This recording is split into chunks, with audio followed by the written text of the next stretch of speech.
In this demonstration of Biomni's Front Office for HP, I'm going to take you through a computer request. So what I'm going to do first of all is go through and have a look at the categorization, and I can see that within Workplace Enablement I've got this request computer. I can click into that just to get a bit more information, and we can see this App Store look and feel for the different services that are available. So I'm going to click on Request Computer. When I do that, it takes me into a form that I need to complete the details of. So first of all, up here we've got the requested for, which has been defaulted to me as I've logged in.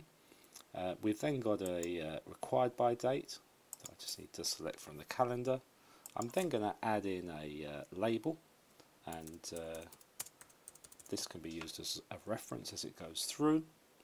Also, I'm going to go and select the type of computer that I actually want. So this could be something that I'm pulling through from an external catalogue, and this is using an external list box to go out, search that catalogue and pull that information in. So I've selected standard desktop, and I'm just going to put in some justification for this request as well. Now on this request we also have some approval that we need to go through as well. So when I click on next, I get shown a list of the approvers that are going to interact with this request and either approve it or decline it, or add some information onto the request. You can see here we've got a very straightforward manager request, who's probably going to have a look at it from a conformance or a governance or a financial point of view. And then we're going to send it down to an asset recycler, and this person is going to decide whether or not they're going to allow me to go and buy a new computer, or maybe pull one from stock. So I'm going to click on to submit this request, and when I do that, you can see now that the requester will see a few more details on here. So they'll see some details down here that are going to be pulled back when we go and raise the ticket in Service Anywhere. And I can see all of the details I entered in on the request as well. But we haven't sent it over to Service Anywhere yet, because it still needs to go through some of this approval. And you can see on here it's waiting to go through this manager for him to approve it. Now what will happen is he'll get sent an email. On that email will be all the details of the request.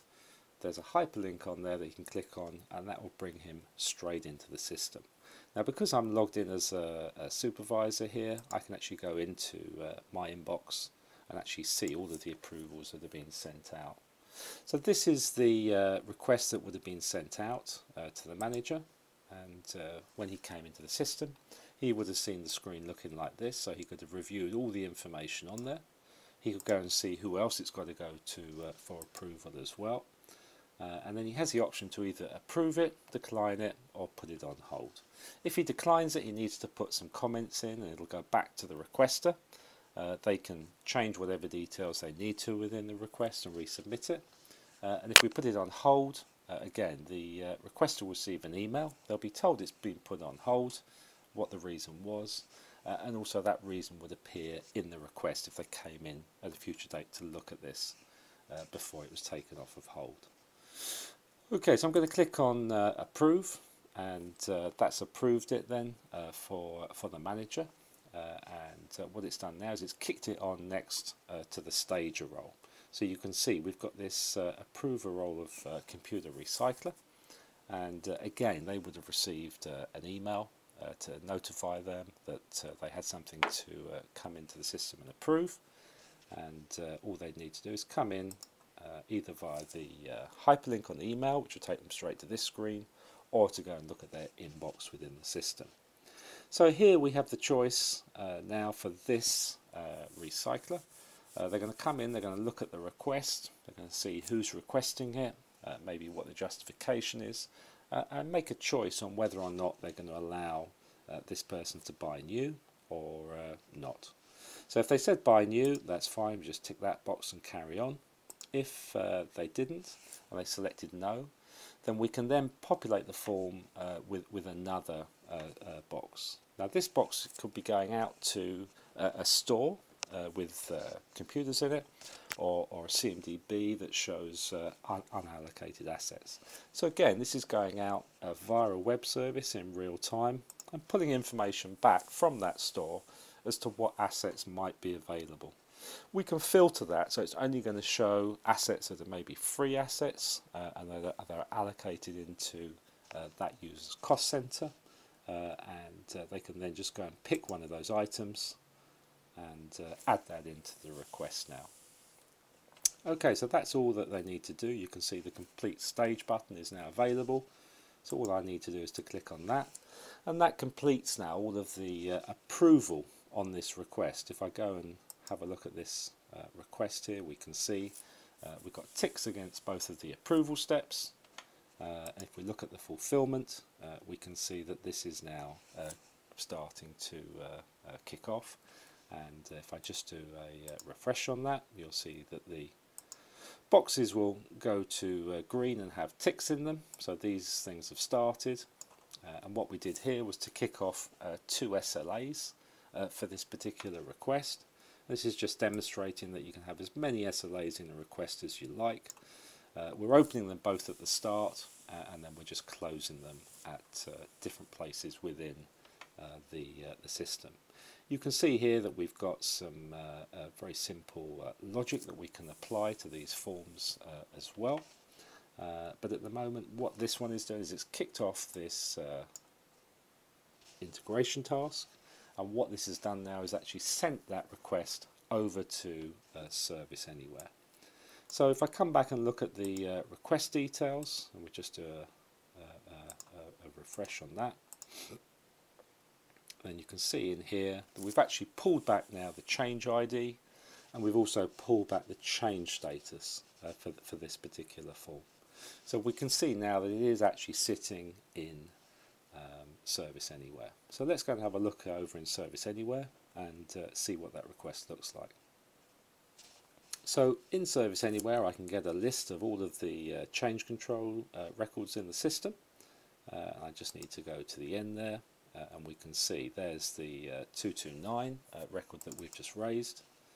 So I can go into that, we can view the details on here, so we can see things like the title that I gave it.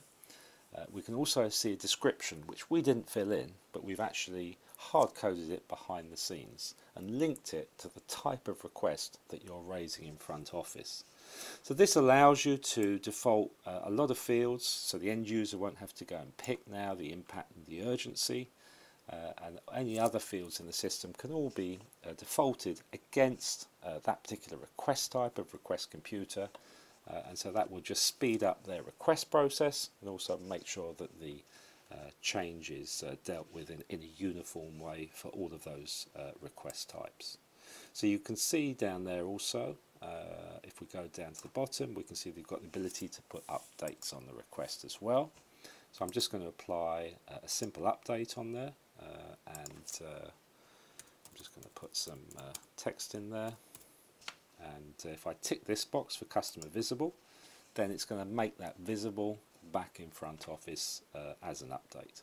So I'm going to click on save there. If there's any mandatory fields that I need to fill out, it'll ask me to do that, but it hasn't, so it looks like that update has now been committed. Let's just have a check on that. So we can see there's the update that we've just applied to it. Also on here, then what I'm going to do is I'm going to push that schedule onto the next step. So you can see in the workflow that it's going to go through a number of different steps. We're just going to push that on through. Okay, so that's pushed all that on there. So let's go back now and have a look at it in Front Office.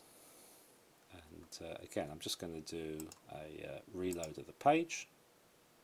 And we can see here this time that we've moved on the change status to plan and schedule. And we've also made the updates come through as well. So now we're going to go back into Service Anywhere, and I'm just going to close this request. In order to do that, I just need to push it on to the next stage. This time I am being asked for some mandatory information to come in and complete that request. I also need to add in an assignment group because I've got a red button on there, and I just probably need to add in this assignee as well. Okay, so once we've added all of that information in, I can now save it. I can now go into request execution just to push it on again, and now I've got the ability on here to close the request. So I'm going to click on to close. I'm just going to add in some comments on there. So we'll say it was successful, we'll put in a comment, and we'll click on OK. Again, I just need to add in some mandatory information here around some scheduled implementation dates, and then once I've done that, we can again save that.